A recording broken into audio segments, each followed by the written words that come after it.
How to recover Best Buy account. Hello everyone, I am Vishaka and welcome to our channel. Now, let's get right into the tutorial. Firstly, go ahead and open your preferred browser and in the search bar, search for bestbuy.com. You will be led to the login portal of Best Buy.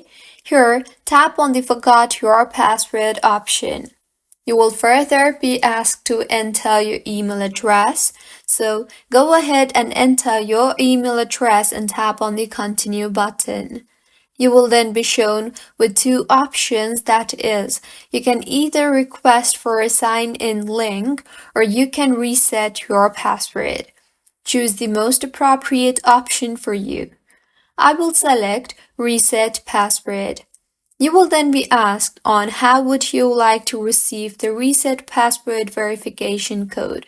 Tap on the best suited option for you and then tap on the Continue button.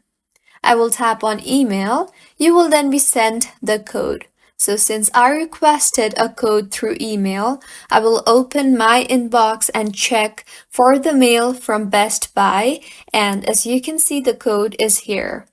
So go ahead and copy the code and paste it further in the verification code text box and tap on Continue.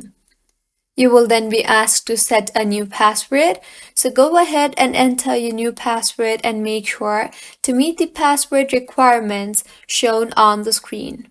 Once entered, tap on the Save and Continue button, and with this, your account will be recovered successfully. So, this is how you can recover Best Buy accounts. If you find this tutorial helpful, please like the video and do subscribe to our channel for more contents like this.